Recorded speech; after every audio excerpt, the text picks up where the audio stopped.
Eu sabia que ia vir essa pergunta. Samuel discorda. Eu quero perguntar uma coisa sobre esse slide que é bem ali. Esse aqui? Tá. Aproveitar que está aí. Que colocou ali que a inflação é uma das maiores causas da redistribuição. Me parece que seria de concentração da riqueza na nossa sociedade. Por que redistribuição? As duas coisas. Concentração de riqueza e redistribuição, mas não uma redistribuição igualitária, não nesse sentido de redistribuição igualitária. Exato. Mas sim, tem razão esse é o conceito. Mas respondendo ao Hélio bem rapidamente, Bitcoin sim é a moeda. Próxima pergunta. Fernando, eu só não consegui entender muito bem, talvez quando for da área de economia, mas ali no número 3 significa uma negação da deflação, quer dizer, a deflação não existiria nesse conceito de que não é necessário aumentar a oferta monetária com o aumento da produção? Exatamente. A deflação, tanto a inflação quanto a deflação, são os grandes fenômenos que quase nenhum economista do mainstream consegue entender corretamente. Ou é o grande ponto de divergência entre austríacos e mainstream. E, no fim das contas, é o seguinte, e a coisa que as pessoas não entendem, o crescimento econômico é inerentemente deflacionário.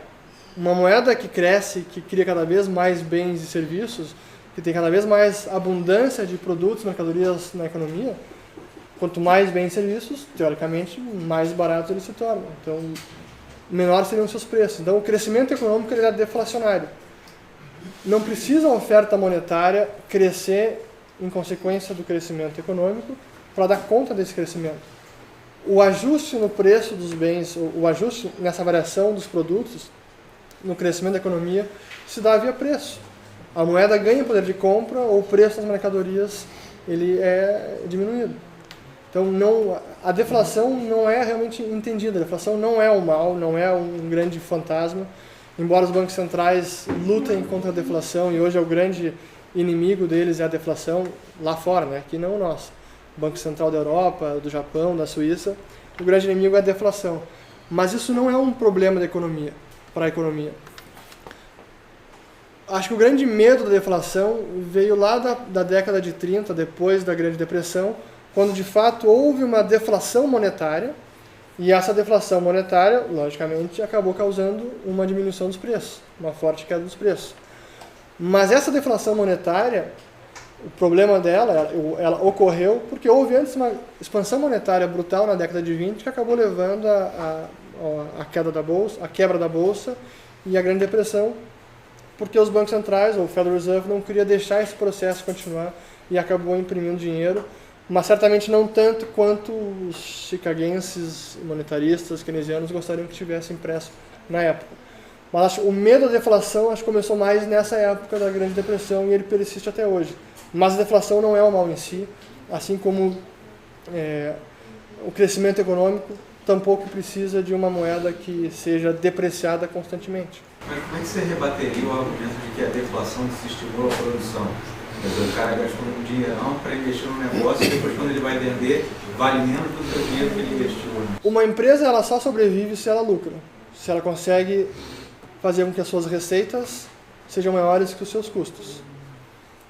Se o preço unitário dos produtos que ela vende cai, mas os custos unitários também caem, e ela consegue auferir um lucro nesse processo, não tem problema nenhum que os preços dos bens e serviços estejam caindo. O importante é que haja lucro para a empresa prosperar. Existem diversos setores, o setor de TI é o mais emblemático, em que há deflação constantemente, cada vez existe uma produtividade maior, maior capacidade de processamento e os preços continuam ou estáveis ou até diminuindo. Então esse argumento de que é preciso inflação para a economia crescer porque isso faz com que os empresários consigam ter lucro ou vender seus produtos, não é verdade. O importante é o diferencial entre receita e custo, e não um preço constantemente sendo elevado. Fernando, sobre um tema correlato com o que o falou, uma das coisas que está na cabeça dos caras que vivem de deflação, mas eles não falam, né? Porque eles dizem basicamente que eles querem estabilizar o poder de compra da moeda, para a unidade de conta ficar estável, para não dar confusão. E eu concordo 100% contigo que O mercado de TI comprova que os caras conseguem operar, mesmo com deflação de 5, 10% ao ano nas coisas deles. Mas o que eles dá na cabeça dos caras é o seguinte: se você tiver deflação, o credor se dá bem, certo? O cara que emprestou dinheiro se dá bem, e o devedor tende a se dar mal. E a filosofia que existe no mercado há mais de 100 anos é justamente o contrário. Eles querem sempre dar totó no credor, no poupador, né? Que aconteceria o contrário no caso de uma deflação. Pode dizer, então as pessoas não vão ter capacidade de pagar, e isso geraria um problemão. Não sei se você já refletiu sobre isso. Sim. Antes de responder esse ponto, deixa eu voltar, porque você levantou algo que é muito importante, que é a questão de estabilidade do valor da moeda, estabilidade do poder de compra da moeda. E que é um conceito que o Mises rebateu lá atrás, e tem um artigo dele, Monetary Stabilization of the Monetary Unit, Stabilization of the Monetary Unit, que foi na década de 20, antes de acontecer o crash de 29, amanhã até vou falar sobre isso, e que ele refutava esse conceito de que o objetivo da política monetária dos bancos centrais era perseguir a estabilidade monetária. E uma estabilidade monetária medida com base nos preços ao consumidor, basicamente. Isso foi um baita de um problema, porque durante toda a década de 20, quando teve o boom da economia americana, que ele acabou levando no crash, os índices de preço ao consumidor estavam muito estáveis. Mas estava havendo um aumento da oferta monetária e que estava tendo efeitos reais na atividade econômica, embora esses efeitos não refletissem nos preços ao consumidor, por questões de produtividade, por questões de oferta monetária acabar fluindo para preços dos ativos, como a bolsa. Então o que Mises defendeu é que a estabilidade do poder de compra da moeda, ou a estabilidade de moeda, não é garantia de estabilidade financeira. E esse conceito até hoje persiste. Naquela época era uma estabilidade quase que o nível de preço não pode aumentar. Hoje é 2% ao ano. Não sei desde quando que está esse mantra, mas 2% ao ano é a estabilidade de poder de compra. Então os bancos centrais perseguem essa estabilidade que é impossível de alcançar na prática, e medindo pelo índice de preços, enquanto todo o resto está estourando e bombando e tendo bolhas por tudo que é lado, e acha que está tudo bem. Isso foi um grande problema no crash de 29, foi um problema no crash agora de 2008, e continua sendo um problema agora. E que os austríacos, nesse sentido um pouco errados, que estão prognosticando há muito tempo que tem inflação de preço, que vai ter, e que ainda não teve.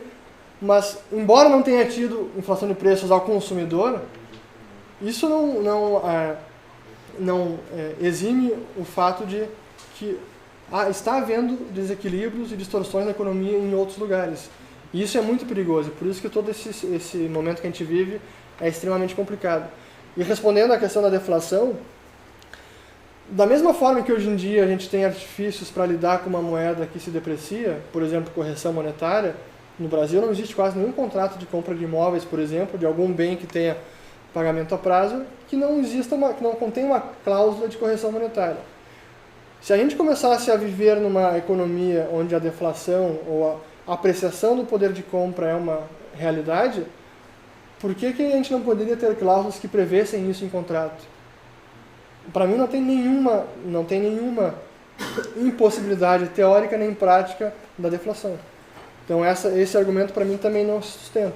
Assim como a gente pode se defender da inflação, os credores podem se defender da deflação num cenário deflacionário. Só colocar um pontinho, essa questão, esses caras que queriam estabilizar o poder de compra eram chamados de stabilizers, né, estabilizadores.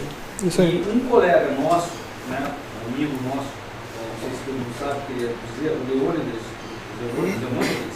ele teve a tese de doutorado dele com a austríaca baseada justamente numa crítica a essa estabilização, e falou especialmente de inflation targeting, que é a política no Brasil, e ele acaba de lançar um livro dele que trata disso, que se chama The Ontology and Function of Money, The Philosophical Fundamentals of Monetary Institutions. Ele acabou de ser lançado, é um livro muito caro de obter, porque foi uma editora profissional, mercado especializado em técnico, mas eu recomendo que tiver acesso a ler também a tese de doutorado dele. Muito bem. Último aqui, acabou. Último acabou. Só sobre a questão da deflação. Isso, a visão do mainstream em relação à deflação, não é também uma herança keynesiana de sempre querer dar ali para o governo o que ele gosta? Porque, na verdade, a deflação é muito ruim para quem tem endividado, como ele falou. E quem está mais endividado hoje em dia e há muito tempo? Os governos. Também. Acho que também tem esse componente. Acho que são vários. É um entendimento errado do que é deflação, que seria uma contração da oferta monetária. É um entendimento errado de como uma moeda que aprecia com o tempo não é um problema da economia. É talvez uma necessidade, um objetivo até do governo de inflacionarem para benefício próprio, pela questão da dívida. Então, é uma confluência de fatores que leva a esse medo da deflação. Obrigado.